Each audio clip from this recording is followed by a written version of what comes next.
Esto es la lectura pública de la Biblia. 20 minutos que te ayudarán a recordar quién es Dios, quién eres tú y quiénes estamos llamados a ser. Un tiempo en el que nos encontramos para escuchar a Dios hablar. Entre tanto que llego, dedícate a la lectura pública de las Escrituras y a enseñar y animar a los hermanos. A continuación, escucharemos fragmentos de la Biblia en la Nueva Traducción Viviente. El libro de Salmos, Salmo 68, versículos 7 al 10. Oh Dios, cuando sacaste a tu pueblo de Egipto, cuando marchaste a través de las áridas tierras baldías, la tierra tembló y los cielos derramaron lluvia a raudales delante de ti, el Dios del Sinaí, delante de Dios, el Dios de Israel. Enviaste lluvia en abundancia, oh Dios, para refrescar la tierra agotada. Finalmente allí se estableció tu pueblo, y con una abundante cosecha, oh Dios, proveíste para tu pueblo necesitado. El primer libro de Reyes, capítulo 4. Salomón ya gobernaba todo Israel, y sus altos funcionarios eran los siguientes. Azarías, hijo de Sadoc, era el sacerdote.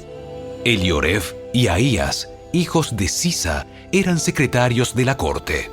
Josafat, hijo de Ahilud, era el historiador de la realeza.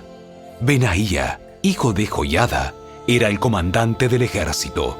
Sadoc y Abiatar eran sacerdotes. Azarías, hijo de Natán, estaba a cargo de los gobernadores regionales.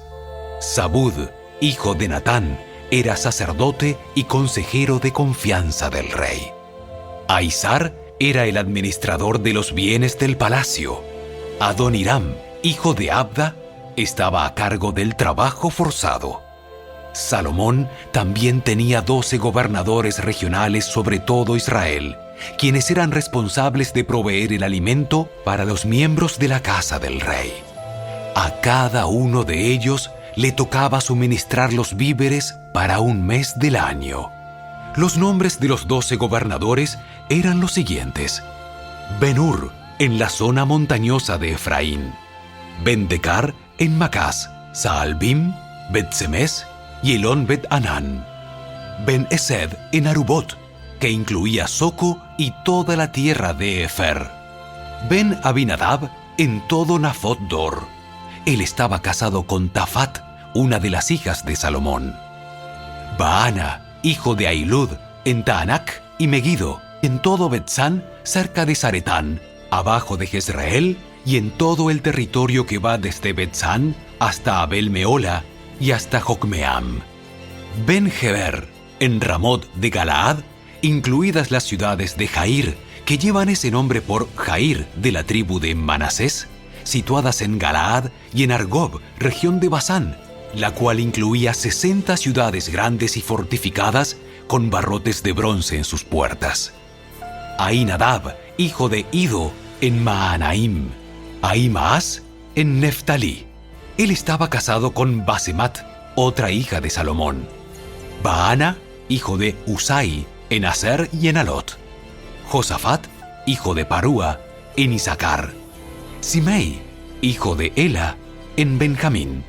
Geber, hijo de Uri, en la tierra de Galaad, incluidos los territorios del rey Sehón, de los amorreos y del rey Og de Basán. También había un gobernador para la tierra de Judá.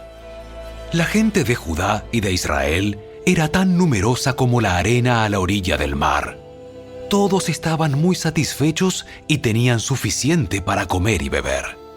El rey Salomón gobernaba todos los reinos desde el río Éufrates, en el norte, hasta la tierra de los filisteos y la frontera con Egipto, en el sur. Los pueblos conquistados le enviaban impuestos y le sirvieron durante toda su vida. La cantidad de alimento que se requería a diario en el palacio de Salomón era 150 canastas de harina selecta y 300 canastas de harina gruesa. También 10 bueyes de los corrales de engordar, 20 reses alimentadas con pasto, 100 ovejas o cabras, además de ciervos, gacelas, corzos y aves de corral de primera calidad. El dominio de Salomón se extendía por todos los reinos al occidente del río Éufrates, desde Tifsa hasta Gaza, y había paz en todas sus fronteras. Durante la vida de Salomón, los habitantes de Judá e Israel vivieron en paz y con seguridad. Desde Dan, en el norte, hasta Beerseba, en el sur, cada familia tenía su propia casa con jardín. Salomón tenía 4.000 establos para los caballos que tiraban sus carros de guerra y 12.000 caballos. Los gobernadores regionales proveían sin falta el alimento para el rey Salomón y su corte. Cada uno se aseguraba de que no faltara nada durante el mes que se le había asignado. También llevaban suficiente cebada y paja para los caballos reales en los establos.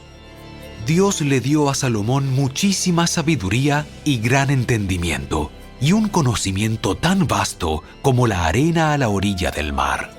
De hecho, su sabiduría superaba la de todos los sabios del Oriente y la de los sabios de Egipto. Era más sabio que cualquier otro, entre ellos Etán, el Esraíta, y los hijos de Maol, Emán, Calcol y Darda. Su fama se extendía por todas las naciones vecinas. Compuso unos 3.000 proverbios y escribió 1.005 canciones. Podía hablar con autoridad acerca de todo tipo de plantas, desde el gran cedro del Líbano hasta el diminuto hisopo que crece en las grietas de las paredes. También era versado en materia de animales, aves, reptiles y peces. Y los reyes de todas las naciones enviaban a sus embajadores a escuchar la sabiduría de Salomón.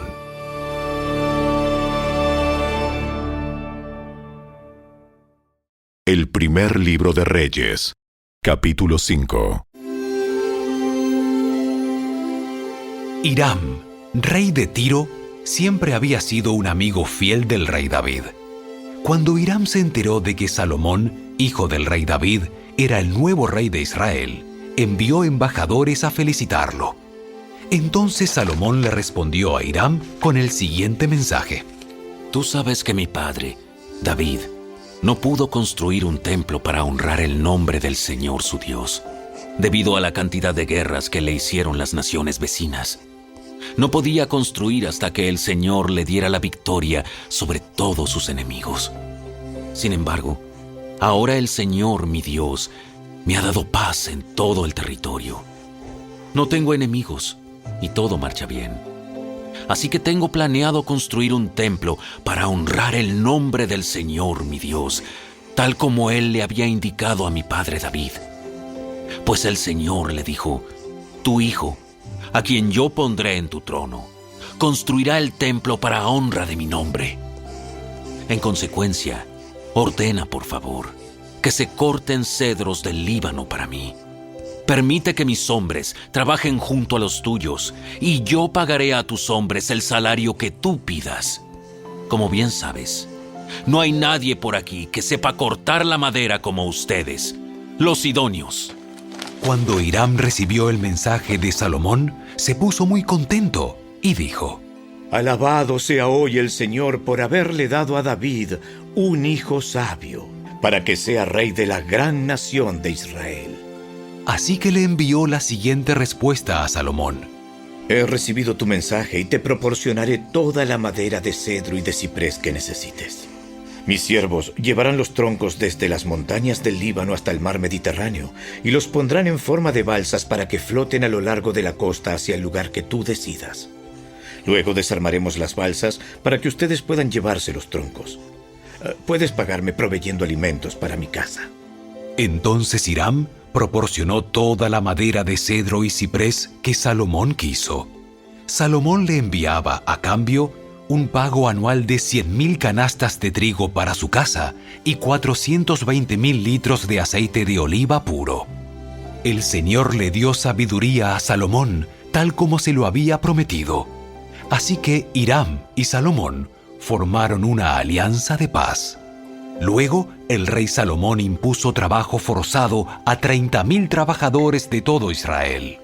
Los envió al Líbano en turnos de 10,000 por mes, de modo que cada hombre estuviera un mes en el Líbano y 2 meses en casa. Adoniram estaba a cargo de estos trabajadores. Salomón también tenía 70,000 obreros, 80,000 cortadores de piedra en la zona montañosa y 3,600 capataces para supervisar el trabajo. Por orden del rey, ellos extrajeron grandes bloques de piedra de la mejor calidad y les dieron forma para hacer los cimientos del templo. Hombres de la ciudad de Gebal ayudaron a los constructores de Salomón y de Hiram a preparar la madera y la piedra para el templo.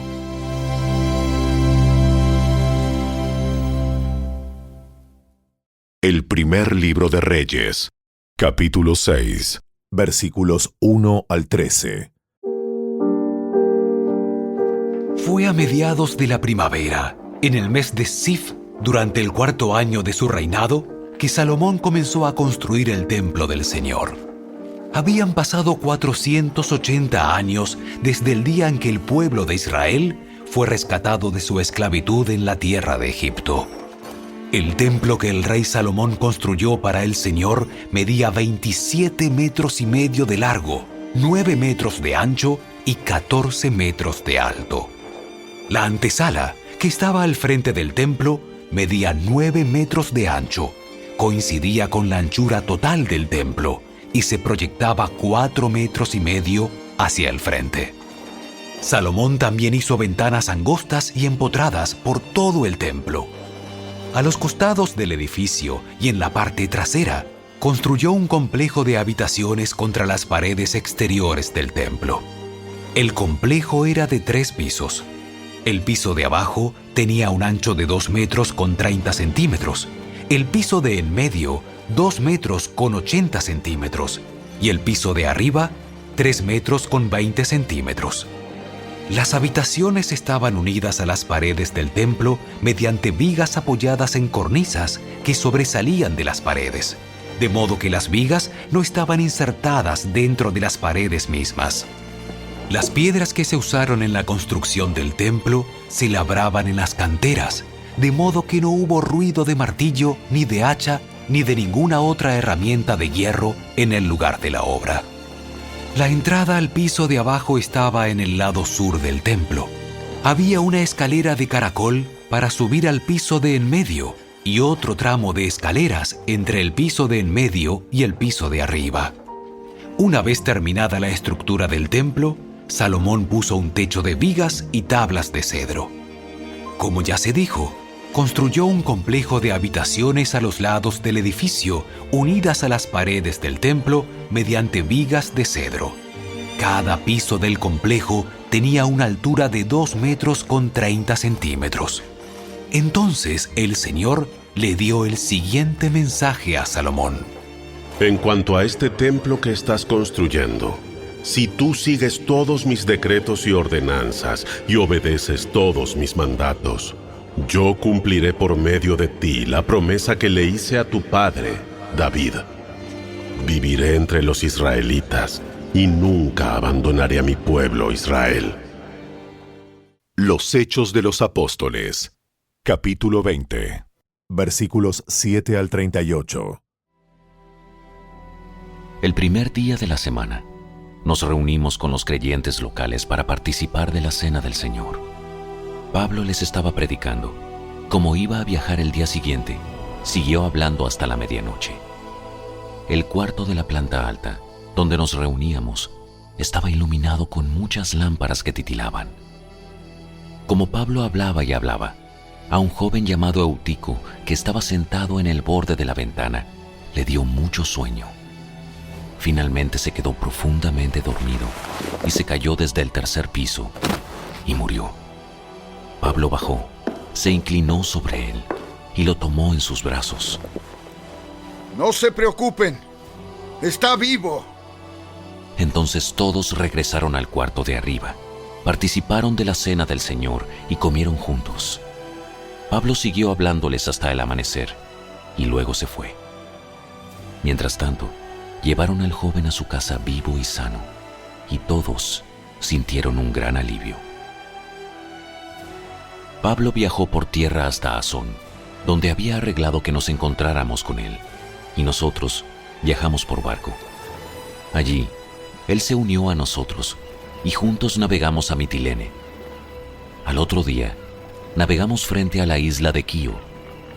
Al día siguiente, cruzamos hasta la isla de Samos, y un día después, llegamos a Mileto. Pablo había decidido navegar sin detenerse en Éfeso, porque no quería pasar más tiempo en la provincia de Asia. Se apresuraba a llegar a Jerusalén, de ser posible, para el festival de Pentecostés. Cuando llegamos a Mileto, Pablo envió un mensaje a los ancianos de la iglesia de Éfeso para pedirles que vinieran a su encuentro. Cuando llegaron, Pablo declaró: Ustedes saben que desde el día que pisé la provincia de Asia hasta ahora, he hecho el trabajo del Señor con humildad y con muchas lágrimas. He soportado las pruebas que me vinieron como consecuencia de las conspiraciones de los judíos. Nunca me eché para atrás a la hora de decirles lo que necesitaban oír, ya fuera en público o en sus casas. He tenido un solo mensaje para los judíos y los griegos por igual: la necesidad de arrepentirse del pecado, de volver a Dios y de tener fe en nuestro Señor Jesús. Ahora estoy obligado por el Espíritu a ir a Jerusalén. No sé lo que me espera allí. Solo que el Espíritu Santo me dice que en ciudad tras ciudad me esperan cárcel y sufrimiento. Pero mi vida no vale nada para mí, a menos que la use para terminar la tarea que me asignó el Señor Jesús. La tarea de contarles a otros la buena noticia acerca de la maravillosa gracia de Dios. Y ahora sé que ninguno de ustedes a quienes les he predicado del reino volverá a verme. Declaro hoy que he sido fiel. Si alguien sufre la muerte eterna, no será mi culpa, porque no me eché para atrás a la hora de declarar todo lo que Dios quiere que ustedes sepan. Entonces cuídense a sí mismos y cuiden al pueblo de Dios. Alimenten y pastoreen al rebaño de Dios, su iglesia comprada con su propia sangre, sobre quien el Espíritu Santo los ha designado ancianos. Sé que después de mi salida vendrán en medio de ustedes falsos maestros como lobos rapaces, y no perdonarán al rebaño. Incluso algunos hombres de su propio grupo se levantarán y distorsionarán la verdad para poder juntar seguidores. ¡Cuidado! Recuerden los 3 años que pasé con ustedes, de día y de noche, mi constante atención y cuidado, así como mis muchas lágrimas por cada uno de ustedes. Y ahora los encomiendo a Dios y al mensaje de su gracia, que tiene poder para edificarlos y darles una herencia junto con todos los que Él ha consagrado para sí mismo. Yo nunca he codiciado la plata, ni el oro, ni la ropa de nadie. Ustedes saben que mis 2 manos han trabajado para satisfacer mis propias necesidades e incluso las necesidades de los que estuvieron conmigo. Y he sido un ejemplo constante de cómo pueden ayudar con trabajo y esfuerzo a los que están en necesidad. Deben recordar las palabras del Señor Jesús: hay más bendición en dar que en recibir. Cuando Pablo terminó de hablar, se arrodilló y oró con ellos. Todos lloraban mientras lo abrazaban y le daban besos de despedida. Estaban tristes principalmente porque les había dicho que nunca más volverían a verlo. Luego, lo acompañaron hasta el barco. Hasta aquí fue la lectura de hoy. Esperamos que la palabra de Dios haya cobrado vida en tu corazón. ¿Sabías que leer toda la Biblia toma 100 horas? Dedícale 20 minutos diarios y en solo un año habrás terminado de leerla. Obtén esta herramienta completamente gratis. Ve a la tienda de tu dispositivo móvil, descarga Lectura Pública de la Biblia y comienza a disfrutar la palabra de Dios con tu familia y amigos. Síguenos en nuestras redes sociales y visita nuestro sitio web, lecturapublicadelabiblia.org. ¡Hasta la próxima!